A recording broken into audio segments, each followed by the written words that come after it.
He could fix a computer with a hairpin and a piece of duct tape. A man who can do anything with his trusty Swiss Army knife and some common household chemicals. He's a fella with a mane that would make the Lion King jealous. If you ever need somebody to defuse a bomb with only a pair of nail clippers, or keep the Titanic afloat with only some sourdough starter, or clog the drain in the shower, then call this guy, MacGyver.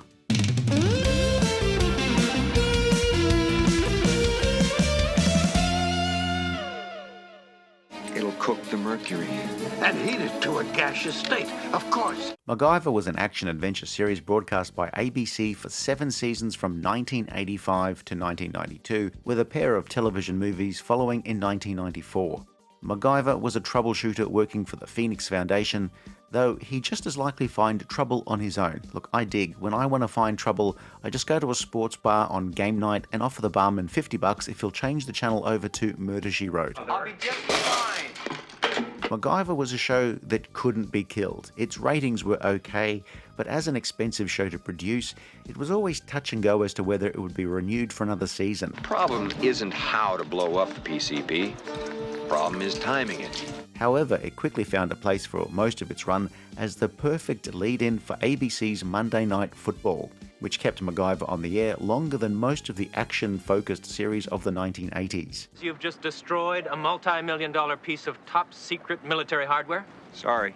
So while the show was relatively popular in the US, it would become immensely popular worldwide. MacGyver's legacy was such that it would coin a phrase, to MacGyver something, and would later result in a failed spin-off, a reboot series, and its own parody. I wanted to rearrange the electrons into neat little rows. MacGyver is usually just known as MacGyver or Mac, but never for copyright reasons, The Guyver. For almost the entire run of the series, he's not referred to by his first name since he hated it and the ribbing that he received as a kid. It would not be until the show's final season before his first name was revealed. Angus.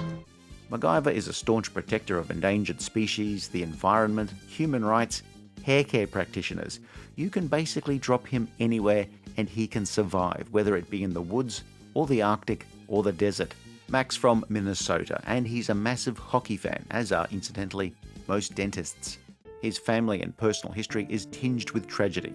His father and grandmother drowned when MacGyver was a child, his mother died while MacGyver was far away, and he'd lost several friends along the way. While MacGyver is known for improvising his way out of impossible situations, he can only really do that because, despite his modesty and the mullet, he was incredibly intelligent and well-educated.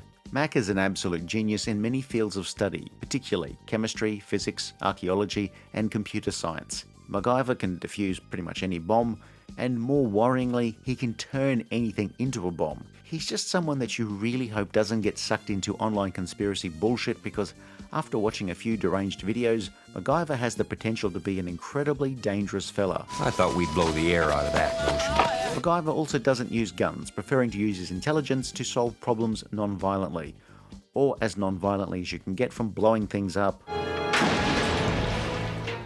MacGyver, for all of his action man status, has a problem with heights. God, I hate heights.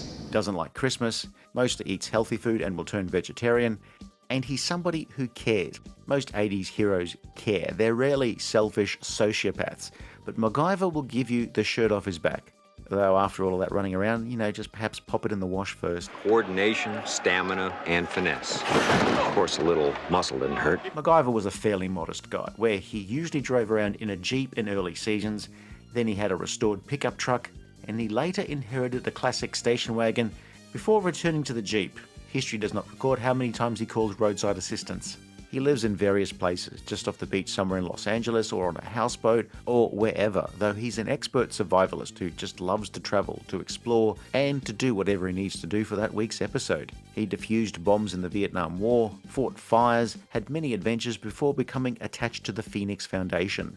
MacGyver will have the occasional romance, though he only has one steady girlfriend for a few episodes. Someone from MacGyver's past showing up is almost mathematically guaranteed to occur every 3 episodes, whether it's an ex-girlfriend, an old friend, or a previously unmentioned old friend or ex-girlfriend. Or it's Murdoch. Always bloody Murdoch. I have a special plan for both of you. MacGyver believes he only has one living relative, his crusty grandfather Harry, who will show up at a point where the two have had a frosty relationship for some time. What the hell you here? but they'll make peace and come to enjoy each other's company up until Harry's passing. Bomb, shut the door for a couple of minutes. Let's go. We never get out of the building in time. I gotta disarm it. MacGyver is often a man in a hurry. He's in such a rush that when he does have time to pop in for a haircut and the barber asks him what he wants, Mac must act on instinct. He just doesn't have time to mull it over. Yes, Mac will sport one of the finest mullets of the 1980s, where it's business up front and a party down the back. Over the course of the series, the back of Mac's hair will get longer and more luxuriant. Season 5 is perhaps the pinnacle of the mullet. By then it's so long down the back that it's a party where nobody ever wants to go home. At that point, if we were to extrapolate how MacGyver would look in a potential 15th season, he might have ended up looking like this. However, MacGyver's descent into Cousin It territory will be halted after he discovers that his Swiss Army knife has a pair of scissors. Am I really the right guy for that job? Richard Dean Anderson had appeared in daytime soap opera General Hospital for hundreds of episodes, had done many guest shots, and starred in a short-lived television version of Seven Brides for Seven Brothers before landing MacGyver. As somebody who was still a relative unknown, he would put a lot of work into making MacGyver a charming character, but one who's always ready to help somebody in distress. Anderson would injure himself several times while making the series, and the main reason cited for the series ending, Richard Dean Anderson was just exhausted. This is a good answer for anybody confused or angered by more recent reboots having a much larger cast than the shows from the 1980s. That's because the workload for a star on those older shows just hammered the leads into a fine dust faster than using a chainsaw to open a sack of flour. Now, depending on your preferences, Anderson is either best known for playing MacGyver or Jack O'Neill in the television series of Stargate SG-1. Or if you're really weird, Ernest Pratt in Legend. Hey, MacGyver. Depending on the episode, MacGyver might be a social worker with a mullet and a pocket knife. Or Indiana Jones with a mullet and a pocket knife. Or James Bond with a mullet, a pocket knife, and a tuxedo t-shirt. Well, the cliche thing to be done here is for him to blow my kneecaps off. There are other recurring characters. There's Teri Hatcher as Penny Parker, a somewhat ditzy wannabe actress. Alyssa Davalos as Phoenix Foundation operative Nikki Carpenter. And one of MacGyver's oldest and least trustworthy friends, Bruce McGill as the pilot Jack Dalton, a man who can be relied on to drop MacGyver into the poo at a moment's notice. We all have a poo dropper on our contacts list, that person who's always trying to rope you into their latest dodgy scheme. But if you don't have somebody to drop you in the poo, we have started a new consultancy to hook you up with a charming scam artist where if you haven't spent at least one night in jail after the first consultation, then you'll get your money back in about 6 to 8 months. MacGyver also has ties to the various Colton brothers. The oldest two, Jesse and Frank, work as bounty hunters, while their younger brother wants to join the family business over the objections of Mama Colton. The younger brother's name is not important because he's played by Cuba Gooding Jr. While you're watching this, all you can see is Cuba Gooding Jr. You think it'll work, MacGyver? MacGyver does have one other regular character, Pete Thornton, who's MacGyver's boss at the Phoenix Foundation, MacGyver's best friend, and much of the time, his mother. You know, I hope I don't have to stay here too long. Living with you is no picnic. Actor Dana Elcar had been a familiar face in television and movies for years, where he often seemed to be playing either a crooked sheriff, a crooked businessman, somebody's cuddly uncle hiding the fact that they ran over a cyclist, or he's just playing a character running an organization involved with espionage. Level with me, MacGyver. How am I doing so far? Pete Thornton is easygoing, a worrywart, and a workaholic bureaucrat, the latter contributing to his divorce and subsequent troubled relationship with his son. My good friend and co-star, Dana Elcar, is currently undergoing treatment for glaucoma. When Dana Elcar developed glaucoma, his illness and eventual blindness was written into the series. Elcar had played a different character in the show's pilot episode and joined as Pete midway through the show's first season after Anderson recommended him to play MacGyver's boss, though Thornton doesn't appear at all in many episodes not directly involving the Phoenix Foundation. The defueling process, which you are going to help me run tomorrow, is equally critical, if not more so. In many episodes, Pete's there to set up the mission and provide a wrap-up of the plot at the end of the show. Look, I dig. When I was a teacher, I would tell the students about the foundations of the Great Pyramids of Egypt, made them read a few chapters about the construction of the pyramid while I ducked out for a coffee, and then I popped back just before the bell to talk about the pointy bit. I just didn't want to go back there yet, that's all. The Phoenix Foundation is not a secret organization, but it's a private organization that does philanthropic work, research and development into various fields, security work, and pretty much anything a show as varied as MacGyver would need. He didn't properly pack the anthrax. Whether it's dismantling nukes, biological research, extracting agents and scientists from behind the Iron Curtain, environmental impact studies, or providing security for an event, Phoenix Foundation can provide all of that. With the caveat that it is pretty much MacGyver who handles it. There is no way the Foundation can get involved in this, but if there's anything that I can do unofficially... Dana Elcar was one of those actors who seemed to appear in absolutely everything, including the show that most resembles MacGyver's format, The $6 Million Man. So you're in this too? I don't mean MacGyver has nuclear-powered limbs or his eyes have a zoom function, though it sometimes seems that way. I mean the way the stories are structured, where MacGyver, much like Steve Austin, is either given a mission or stumbles across something where he helps out. How both go into a situation without many tools and use whatever is at hand. They happen to be best friends with their bosses. Both shows have a Richard Anderson on the call sheets, and Steve Austin and MacGyver each fight Bigfoot. I'm harmless. MacGyver was a show that was popular with younger viewers, and a deliberate choice was to make a main character that didn't carry a gun or believe in violence. But then the show itself was not averse to killing off guest characters during the episode. The number of MacGyver's friends and sidekicks who will be introduced for an episode and then die is quite alarmingly high when you add them all up. I didn't know him very well. It is a wonder though that MacGyver hasn't invested in a better suit, since he really does seem to be attending funerals an awful lot. MacGyver himself may just be cursed as a mulleted angel of death, bringing forth carnage and mayhem to anybody around him. The series MacGyver can be quite brutal in killing off sympathetic characters. I never had a chance. To give the show some emotional heft. And he's probably blaming himself for what happened. Also, it's a wonder that Pete Thornton wasn't killed. You're the guy that does the whatchamacallits. You know, MacGyverisms. MacGyverisms? There's no typical MacGyver plot, but the vast majority of episodes can be put into three categories. The first and most obvious is the type of mission where MacGyver is acting on the instructions of the Phoenix Foundation. What the hell are you doing telling this guy my business? I'll beat your brains out! Of course, how MacGyver carries out the mission is generally up to him. So in a lot of these stories, Pete Thornton might appear in a scene or two, or not at all, but he will be the reason that MacGyver is where he is. This is hot stuff, MacGyver. The Phoenix Foundation will appear throughout the show's run, but over time will be featured less and less. You're the first good thing that's happened to me all morning. The second type of mission involves MacGyver being in the right place at the right time to help out somebody he's just met. But you could also frame this as Mac being in the wrong place at the wrong time, but here's where Mac just happens upon a situation requiring his attention. MacGyver could fix it, couldn't you, MacGyver? Someone he meets is in trouble, or he's an innocent bystander witnessing a crime or whatever. Dear Mac, if you ever want to see your fridge alive, meet me at the west end of the airport, hangar 13. The third type of episode is where a friend of Mac's turns up. Often they'll need MacGyver's help in some way. And of course, sometimes these end up being the smaller, more personal episodes. Whether it be Penny Parker needing a rescue or Jack Dalton's latest surefire money-making scheme. We're gonna be rich! Maybe it's helping out an ex-con boxer played by Dick Butkus. Tell her, MacGyver. Or teenager Lisa, played by a pre-Blossom Mayim Bialik. I'm so sorry, MacGyver. Or Mac butts up against one of the Colton brothers, where it's almost as if they had to invent a new brother whenever one actor wasn't available the week that they were shooting the episode. Many of MacGyver's old friends are only seen once and introduced in their one and only appearance. Quite often, they're also killed in their one and only appearance. I don't know you very well. And then you have people like Richard Chavez, who's playing two different old friends of MacGyver. I am the same man you knew before, MacGyver.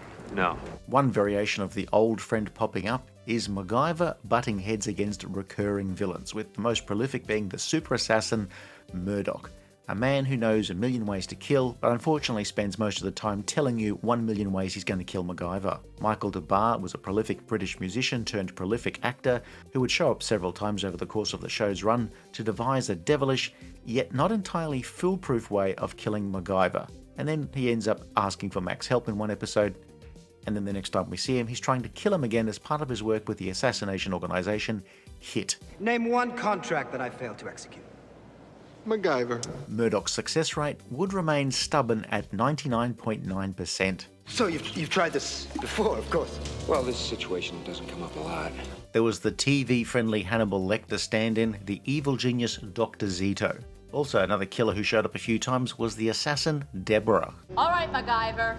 There are a few episodes where MacGyver either dreams or hallucinates an adventure set in the past. On 2 occasions, MacGyver was in the Old West with the regular and recurring cast playing different roles. On another occasion, MacGyver interacted with King Arthur and Merlin, where Mac wanted to clear the name of his ancestor who shared the same first name. MacGyver. First or last? Yep. I sympathise. I often hallucinate wild adventures after hitting my head. Why, just last week, I hit my head getting in the back of a police car, and in my dazed state, I dreamt that I had been a jewel thief. As it turns out, I had been arrested on suspicion of being a jewel thief.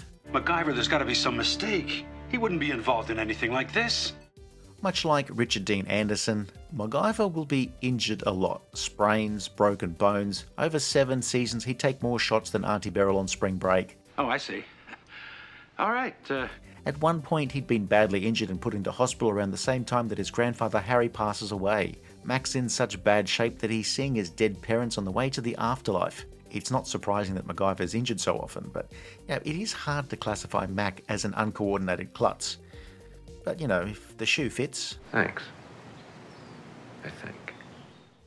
Once upon a time, there was a successful television sitcom, Happy Days, where an actor who was cast in a role originally conceived of as a supporting role became the breakout star. By the end of Happy Days' 11-season run, Henry Winkler had become a huge star based on the popularity of his character, the Fonz, but was so associated with the role that hardly anybody wanted to hire Fonzie to play any character not named either Ronzi, Bonzi or Lonzi. Sorry. Winkler's manager pushed him into getting into production and introduced him to director and producer John Rich. While the pair got on about as well as a pane of glass does when introduced to a sledgehammer, they did manage to interest networks in a few projects. One of them being an action series with a solo hero.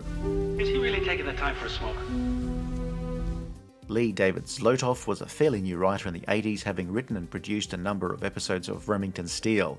Winkler and Rich had sold a pilot to the network and brought in Zlotoff to work on the pilot episode, which had an unsustainable premise where each episode took place in real time. Having told his bosses that he thought the concept was flawed, Zlotoff ended up having to come up with a replacement idea for a non-serialized episodic action-adventure series, Mac Something.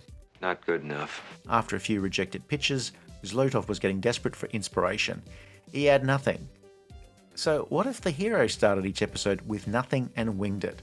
And that, children, is how MacGyver saved Christmas. Oops, I think I accidentally skipped ahead a few pages in the script.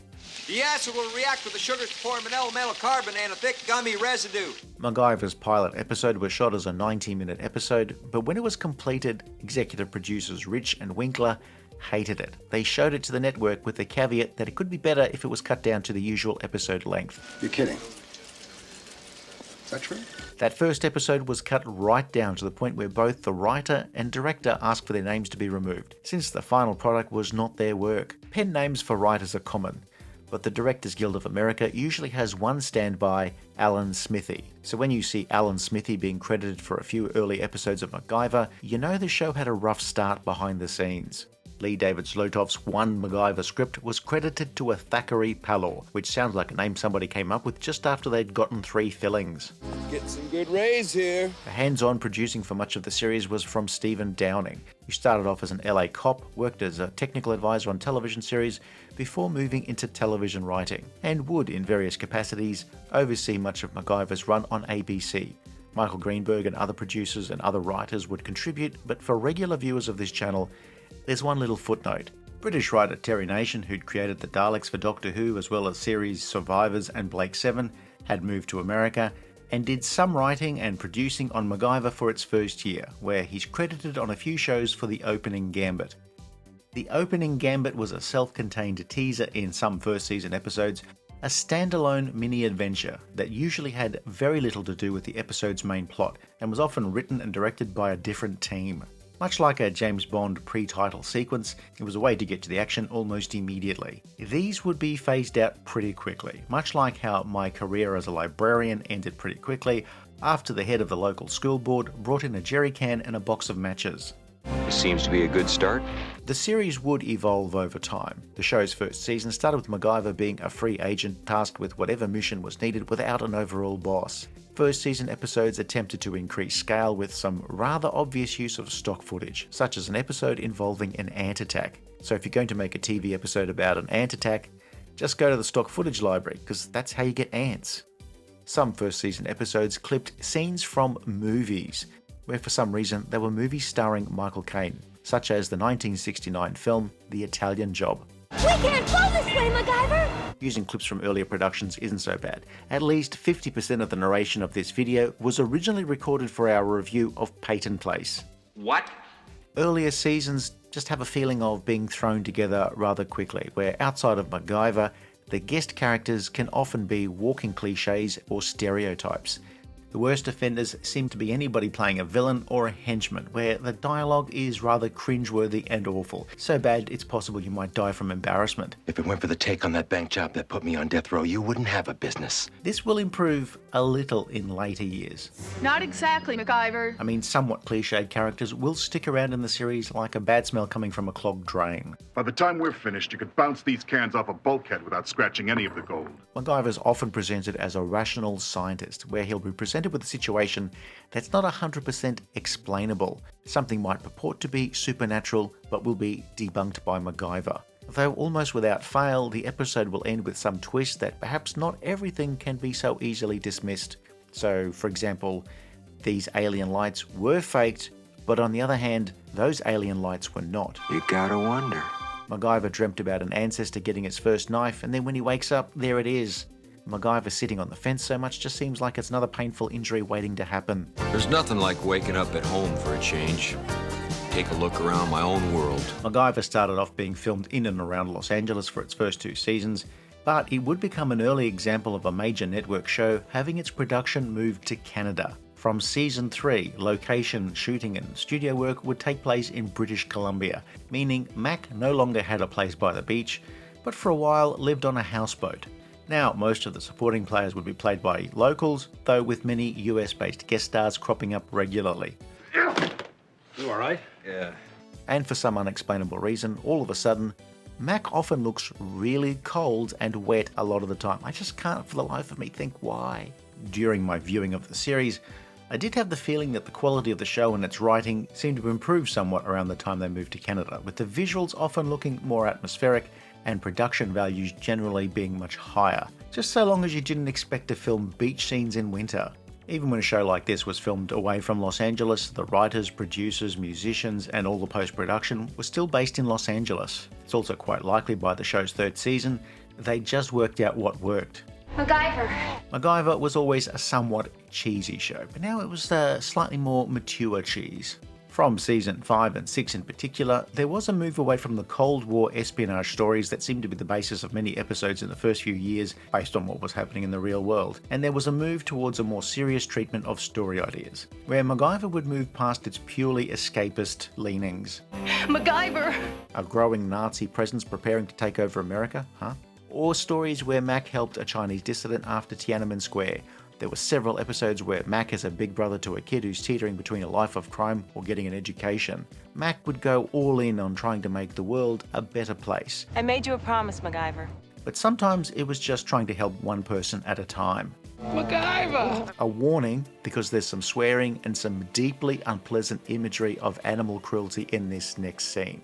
The episode, Black Rhino, was about poachers in Africa hunting rhinos to the point of extinction, and there's one scene of a rhino with its horn sawn off being euthanized in front of MacGyver that will stick with you forever. This is also an episode where we get a Richard Dean Anderson public service announcement at the end of the episode. The current rate of killing will make them extinct by the year 2000. Oh, and as for the swearing, the situation that it depicts, as well as the episode itself, is seriously fucked up. The longer MacGyver ran, the more often you'd be saddled with a clip show, of which there were a couple over the course of the series. Often these would be at the end of the season to balance the budget, where the framing material would only take a couple of days to shoot. Mac and Jack Dalton are in the woods looking for gold when they reminisce, or Pete Thornton's about to have surgery, being reminded of his history with Mac. The show's 7th and ultimately final season saw production returning to Los Angeles. You salvaged that much from the houseboat? I had a good smoke detector. By now, Richard Dean Anderson, who as the series star, was in practically every major scene, and he was worn out. So at this stage, MacGyver was pretty well done as a continuing series. The show that had been intended as MacGyver's final episode saw MacGyver learning that he had a 19-year-old son, Sean Angus MacGyver, known as Sam. The two of you could only be happy if you were on the road to somewhere else. And the episode ended with MacGyver turning down an offer of a contract from Pete in order to go travelling with his son. However, a different episode featuring a more old-school adventure feel was used as the series finale, with a welcome return of Jack Dalton for one last scheme, where he thinks he's found the Fountain of Youth. But then, for realsies, MacGyver was done, well, at least for the time being. I'd like to thank you, our audience, for 7 great seasons. One episode in the last season featured all of the actors playing the various Coltons in one episode that's a barely disguised backdoor pilot for a potential spin-off, but did not get picked up. But after MacGyver ended its weekly run as a series on ABC in 1992, that was just a pause. Two TV movies in 1994 brought back Richard Dean Anderson as MacGyver, though without Pete Thornton or any of the other familiar supporting characters. Both were filmed in the UK with a British cast supporting the mulleted Minnesotan. The first of these movies had MacGyver team up with an archaeology professor and a younger colleague as the trio searched for the treasure of Atlantis. No! Brian Blessed does an amazing amount of lyrical shouting, and if this acting thing doesn't work out for him, then there's a job waiting for him at my local Costco calling out the order numbers at the food court. Ice cream freezers, geezers. The second movie sees MacGyver also in England for a friend's birthday, who of course ends up dead, and then MacGyver's on the trail of the killer, which of course ends with mercenaries and secret agents and lots of shots of MacGyver standing in front of London landmarks. You need me, MacGyver. MacGyver, like many American series of the late 80s and early 90s, was shot on film, but post-production was carried out on analog video in standard definition. Many years later, Paramount would pony up for MacGyver's episodes to be remastered in high definition. Basically, the original film was rescanned and episodes were cut together to match the original edits with new titles added. Unlike other restorations, MacGyver episodes would often have a clip or two where they'd need to use scenes from the original video transfer. The telltale sign is an occasional shot that looks much softer than the rest of the footage. The two 1994 TV movies have not been restored in this way, and so they still have that soft look that the show always had, which is a shame since the lack of remastering sort of negates the added texture from shooting in the UK. So now you have what was probably the most expensive MacGyvers look the cheapest when you watch the complete series now. Uncle Reg has been shot in both standard and high definition, and he explained the difference was that when you're shot in high definition, the pain is much sharper. MacGyver as a series has too many guest stars to call them out individually, but there are a few that are fun to spot. So we've already mentioned Bruce McGill, Cuba Gooding Jr., but dotted around the place are people like Brian Blessed, Lena Headey, Henry Winkler, Cleveland Little, Richard Hatch, Brenda Strong, Nana Visitor, Della Reese, Richard Roundtree, Randolph Mantooth, Tony Todd, Jason Priestley, Linda Blair, George Takei, Colin Meaney, You think I'm an nincompoop? James Hong, Christian Alfonso, Robert Englund, and here we were, a short list becomes a really long list. Damn you, MacGyver casting directors. Anyway, Tia Carrera, Edward Mulhare, John Delancey, and of course, it wouldn't be an action series of the 80s and 90s without Lance Legault.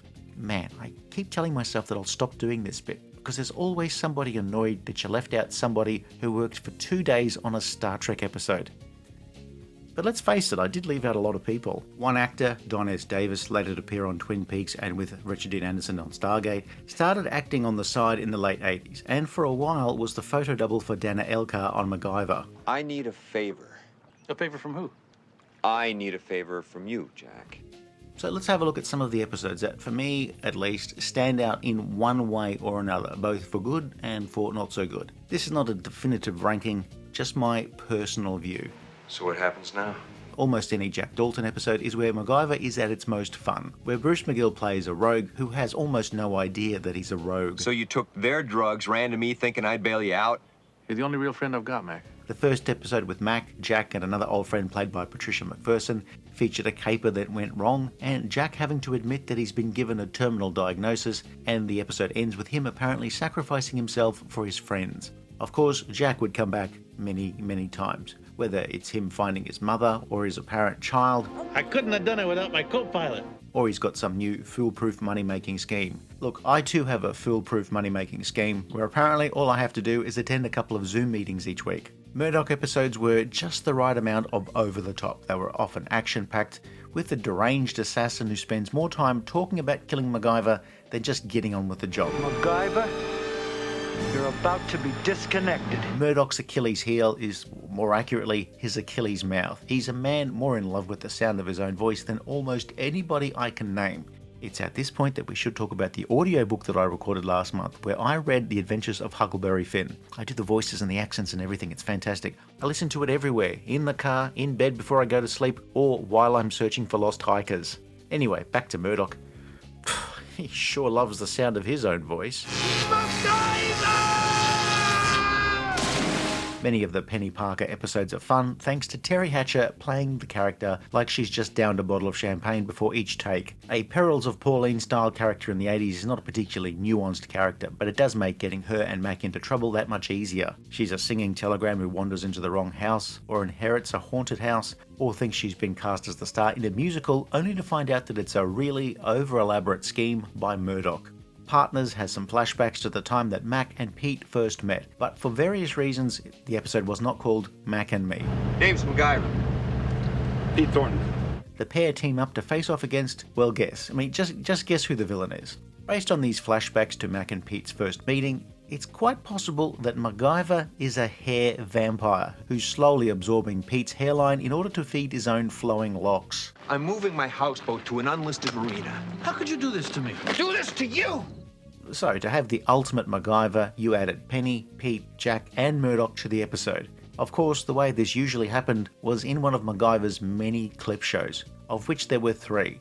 The framing material in these episodes wasn't usually terrible, but you know, it's still a clip show. In one, Pete throws MacGyver a party at the Phoenix Foundation and invites various people from MacGyver's adventures to date. In another show, Pete, Mac, and Jack are panning for gold when the assassin Deborah returns looking for revenge. Goodbye, MacGyver. There were some shows that had much more effort than the clip shows, but still seemed less enjoyable. The hallucination or dream episodes. The first Western Dream episode did actually manage to include all of MacGyver's best supporting players and guests, but of course then wasted them in a dream sequence. Many of the episodes where MacGyver is some troubled teen's big brother, a little cloying and heavy-handed at times, but MacGyver's warmth always gets you through. Some of the screwball comedy-focused episodes with new one-off characters really did not land with me. Harry's Will, Lost Amadeus, Deadly Silence are examples of episodes where MacGyver plays straight man to new and somewhat over-the-top comedy characters who, in all honesty, aren't all that funny. Without someone like a Jack or a Penny, these just tend to feel a little overindulgent. I don't want you to think I formed some sort of Penny and Jack fan club. I didn't really think you would. But just having these characters back meant that you could build up a picture of them over a number of episodes, while the substitute zany characters in later seasons, well, they just have to try so hard to make an impression that it feels like you're being slapped in the face by a frozen ham. Possibly even worse, the times that MacGyver goes undercover as a nasty nerd character. Sure, I'll come back tomorrow. But no bonus. We've covered MacGyver's various physical injuries, but we haven't looked at the several episodes where he's got a form of amnesia. Having somebody lose their memory is useful for telling a different story, but if you use that gag too many times, you'll learn that watching somebody forget something for the umpteenth time is tiresome. I'm afraid amnesia's a bit beyond my first aid skills. Look, my own memory is superior and like a steel trap, and I would never get amnesia under any circumstances, which is due to my memory being superior and like a steel trap, and I would just never get amnesia. Just never. Brainwashed is a love it or hate it episode, where we think one character has been trained to kill somebody, but instead it's actually Pete. I'm in control now, Jack. And I'm turning you off. Deadly Dreams and its sequel, Lesson in Evil, have the supremely evil Dr. Zito masterminding all sorts of mayhem from his cell. The stakes in a game of this nature are very high. Morgan Shepherd always manages to do evil really, really well. There are several standalone action episodes that are quite good. This is time, MacGyver. Time well spent. Killzone is where a scientist researches a virus that accidentally gets loose and nearly takes Pete and Mac with her. The pilot, after it had been recut. Have you got a name? MacGyver. Phoenix Under Siege is Die Hard before Die Hard, where Mac and Harry pop into the office after work just as some ruthless mercenaries take over the building. Goodbye, MacGyver. probably the peak, and no pun intended, Widowmaker. It's not the fall that kills you. It's the sudden stop. Where Mike, an old friend of MacGyver's, wants to move out of the friend zone into the couple zone. But as they're in the danger zone, she falls to the death zone. Mac is overcome with feelings of guilt, and Nikki tries to break him out of his funk.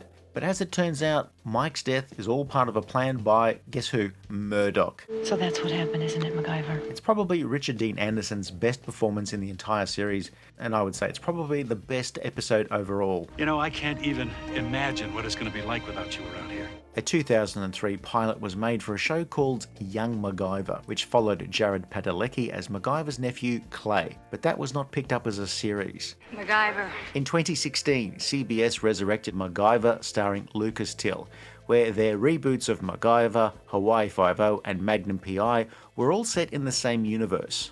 The CBS version of MacGyver ran for 5 seasons and would feature new versions of many characters from the original series. And then there was MacGruber. Starting off as a series of Saturday Night Live sketches featuring Will Forte as an inept MacGyver clone, this was spun off into a 2010 feature film starring Forte, Kirsten Wiig, Ryan Philippe, Maya Rudolph, Powers Booth and Val Kilmer. MacGruber is a cruder, ruder version of MacGyver where he's obsessed with his Miata and a rude driver of another vehicle in a parking lot. A short-lived series followed in 2021, which was even cruderer, ruderer, and suddenly much less funnier than the original skits. Part of MacGyver's continuing popularity has to do with Randy Edelman's zippy theme tune, which is so amazingly perfect for the sort of show that MacGyver was. It might seem like the theme tune to a movie about Mentos, but it has an upbeat urgency that keeps with the show's action focus. MacGyver. The weekly episodes were mainly scored by composers Dennis McCarthy and Ken Harrison, where there's an epic feel to most episodes thanks to a decent-sized orchestra playing the score. What about MacGyver? I've enjoyed MacGyver for most of its run, but like any long-running series, there's a point where it starts to feel a little recycled. And that's not just the constant clip shows. Well, I don't like it. The whole thing creaks. Changes in later seasons help the show last a few years longer, but there are definitely episodes that are better than others, while some shows can feel a bit of a chore to watch. I don't think he likes that. I did not watch MacGyver at all back in the day. The commercials for it when it finally screened locally, probably around 87 or 88, did not really do the show justice, and the one time I clicked on and it was on, it just seemed to be not what I wanted to watch at that point in my life. Stick up to the traffic jam, MacGyver! Having gone back and watched so many 80s classics in full for the first time as an adult, and that's certainly been charitable, MacGyver will be somewhere in the middle of the pack. The man on the phone called you MacGyver. Doesn't that mean anything to you? MacGyver and cheese goes together like, well, mac and cheese. My enjoyment of the series was such that I was inspired to mount a one-man stage play about my experiences with Mac and Pete and Jack and Penny and the others, but critics were not kind to the MacGyver monologues, and audiences without their reading glasses seemed very confused. I saw you on stage. You're terrific. It's a fun series that only really works because of Richard Dean Anderson being the perfect person to bring MacGyver to life. MacGyver was one of the longest running action series because it was always just fun enough to make you watch to see what common household items could be used to blow up a city block. Look, I'm not a hypochondriac, but I am waiting for the bomb squad to show up to give my kitchen pantry the all clear.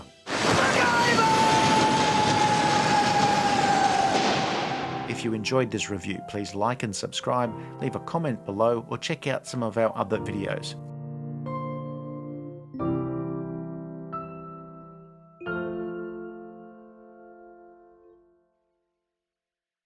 Why does he always have to wait till the last possible second?